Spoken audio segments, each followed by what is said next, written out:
Good afternoon, and thank you again for joining me for another office hours training. I'm Crystal Elgun, your financial strategist and small business advisor. As a part of that job as that strategist, be it on the business side or the personal side, is to help you create a solid financial relationship or a strong business base, a foundation on which you can grow. I also help you to have some aha moments, some self-discovery moments, and helping you see what no longer serves you so that you can release them so that you can soar. All of that helps with the breakthroughs. That's where you start to shift. That's where the magic happens, be it on your personal side or your overall business. It's Monday, which means it's about mastering money mindsets. More specifically today, cultivating a positive relationship with money and how it is crucial for developing a healthy financial mindset.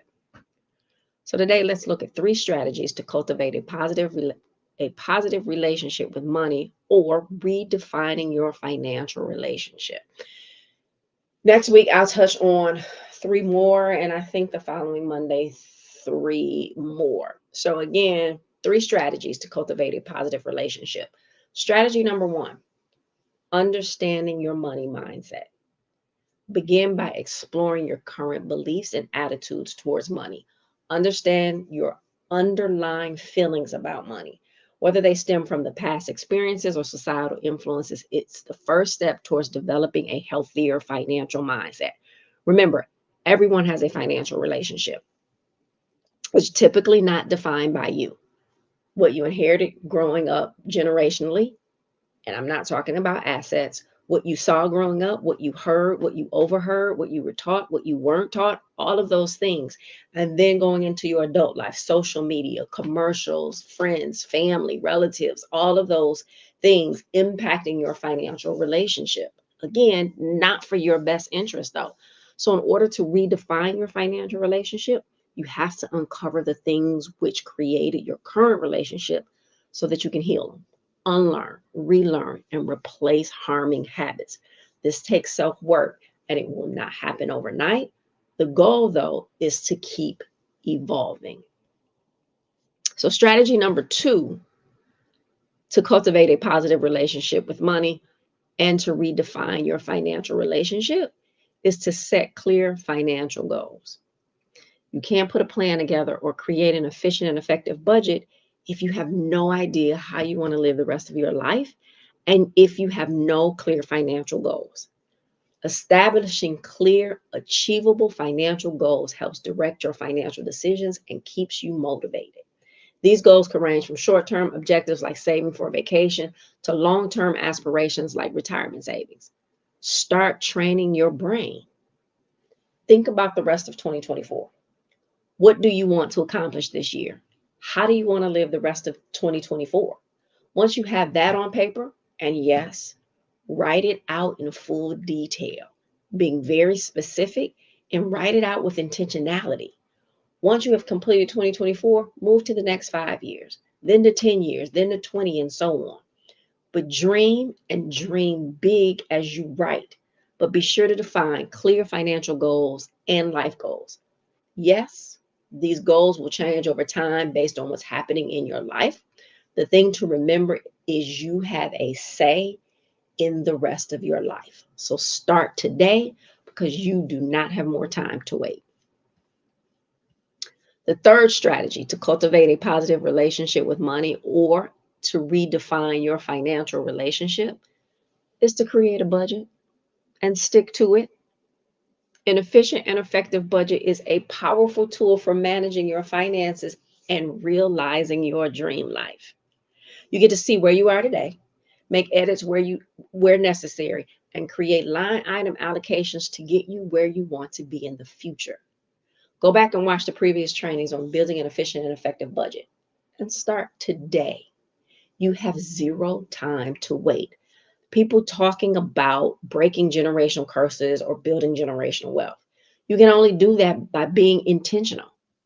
How can you do that if you don't have a positive relationship with money? If you haven't healed and redefined your own personal financial relationship? If you don't, you will pass down a broken financial relationship to your future generations. You have zero time to wait. And remember, it doesn't matter how much money you make. If you haven't gone through a process to redefine your financial relationship so that it serves you, you can't maximize your full potential. You can't live the life you truly deserve, and not just the one that you get after paying bills. And you cannot positively impact the generations that follow you. So next Monday, I will give 3 more strategies to cultivate a positive relationship with money and redefine your financial relationship. Remember, this is never just about the numbers. It's so much more. In order to get to where you want to be, there's some financial therapy that has to go on. And here's the thing. When you do this and you start to peel back those layers and you start to heal your financial relationship, it overflows into every area of your life, from health, from your spirituality, your personal relationship, your intimate relationships. It impacts every area of your life, because while you're healing on this financial side, some of those things that you need to heal from, they also impact every area of your life. So it's never just about the numbers. It's so much more. So, quick and straight to the point, let's talk about today my favorite things. And today, my favorite things is that financial mirror, the ebook. And it's my, I'm sorry, the financial mirror, a reflection of your money beliefs and behaviors. Remember, when we talk about why you operate the way that you operate, most people don't know why they operate the way that they do. So the financial mirror will help you to understand why you operate the way that you do. And I created this ebook as it relates to your financial relationship. But again, I promise you, as you start to heal and redefine your financial relationship, every area of your life will change. Get it today. I haven't done an official launch on it yet. It's coming in about a week or so. And the price now is really, really low, only about $7. So you don't want to miss it out. It is a digital copy. So you download it and you just go through and you really start to understand why you operate the way that you operate. It's so that you can release those thoughts, habits, patterns, practices that no longer serve you, so that you can start to realize the life that you actually want to live, right? So download that. The link is in the description. The financial mirror, I'm telling you, is going to change the way that you look at things. Next, let's talk about next steps. And life is about elevation. It's always about the journey. Yeah, the destination is important, but the journey to get to that destination, that final destination, is huge and impactful. And it is by design. It's filled with lessons, it's filled with um,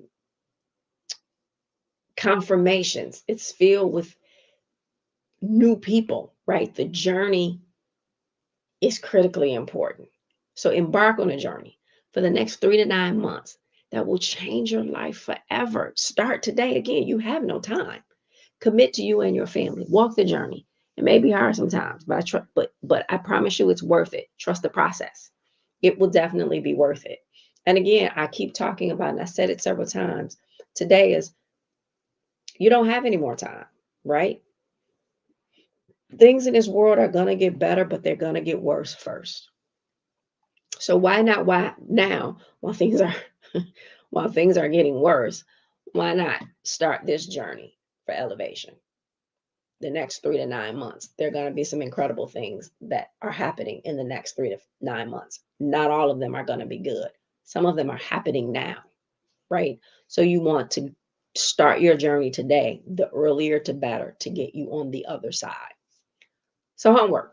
Let's talk homework, or next steps, as I like to call it. Watch this training again and stop after each strategy that I speak about. Go back. Think about your life and how that strategy speaks to you. When you start to sit in a thing and you start to feel a certain way on the inside, that's a trigger. It's speaking to you. And sit in that so that you can heal from that, that you can think about it, that you can start to think about why this particular strategy is speaking to you, right? Understanding your current beliefs and attitudes toward money. Do you really know what they are? And here's the thing, you got to be honest. You have to be honest with yourself, right? Yeah, being honest with someone that you're working with is one thing, but if you can't be honest with yourself, you can't be honest with anybody else. And if you can't be honest with yourself, I promise you, you'll never heal. So look at those current beliefs. When you hear that, current beliefs and attitudes toward money, what do you start to think about, right? I remember this was years and years ago when I was going through my financial storm. And the boyfriend at the time, very successful, um, and I had every credit card and debit card that he had for all his accounts. And, I just wasn't out there balling and shopping and doing all of that stuff, but it would be groceries, gas. If I decided to take my daughter to the movies, right? Because she was really young at that time. She's 22 now. She probably was like 7 back then. And he never had one issue. Somebody who said, Crystal, I got you. He never had one issue with me using those cards. Even after we broke up, he could still see, because this was at towards the end of our relationship anyway. But even after that, he would see, you know, purchase for gas, and it'll tell you the location. And so he knew it was me. Never cut the cards off. However, through that process, I always felt a certain kind of way, right? He never made me feel bad. He never, none of that was open, but I felt a certain kind of way because I needed it, because I needed that money, because I wasn't where I needed to be financially. And when I look back, couldn't see it then, right? But when I look back, I was in control of that. And I really I wasn't in a mindset place to do what I needed to do to get out of that storm. It had to come after that, right? So setting clear financial goals. Do you have one? When you listen to me talk about that strategy, what do you feel? Do you feel like, oh, do you feel that pain because you don't have clear financial goals, because you don't know how you want to live the rest of your life, because you never thought about it? Well, think about it. That pain that you feel, mm, that thing that you're feeling that's tapping you on your shoulder, it's because this is where you need to do some work. Do you have a budget? Or if you have one, are you sticking to it? Is it an efficient and effective budget? If you go back and you watch a past episode, you'll see the difference between a budget and an efficient and effective budget. And do you have one? So if you hear me talking about that strategy, that third strategy that I talked about today, and again, you feel that tapping on your shoulder, maybe because it's time for you to set that efficient and effective budget, right? So go back. So sit with that. And then at the end of it, make a decision. Just make a decision. Stop watching things over and over and over again. This ain't TV, like, right? Like you could just watch a movie over and over again. Make a decision and do something today. Again, I always say, yeah, it would be great for you to work with me. I can't work with everybody. It's not enough hours in the day. Or I might not be your cup of tea and you may not want to work with me personally, but work with somebody. Do something. Don't keep sitting in the same place today and wind up in this same place 6 months from now. I'm sorry, 6 weeks from now, because you should be moving forward. So, not 6 months, not 6 weeks, not 6 years. You don't want to do that. You have zero time And realistically, the trouble is that you think you have time and you don't. You hear people all the time say life is short. It is, right? But what are you doing to making sure that you're living this very short life the way that you want to, the way that you desire, and the way that you deserve? And I always put that the way that you deserve at the end of that, because most people, when they're writing out how they want to live their life, they limit themselves. And so they put their desires here, but what you deserve is really up here. If this information has been helpful to you today, please subscribe to my channel and be sure to turn notifications on so that you do not miss this training. And also, always remember, give yourself some grace. Keep striving for your next level. It's your next level. It's not someone else's. You are not in competition with anyone else, only who you were yesterday. So keep striving for your next level and never give up on you. You're so worth it. Don't give up on you. Invest in you, and I promise you, it will change your life. If you are in need of personal or business strategy, let's talk about it. Don't sit there not moving towards your goals. The link for scheduling consultations are in the description. I will see you tomorrow. Peace. Thank you for watching. I appreciate your time. Be sure to join me for the private online Q&A immediately following. The link is in the description. And if you haven't done so already, please be sure to subscribe to my channel and turn notifications on so you never miss this opportunity. Thank you again, and I will see you on the other side.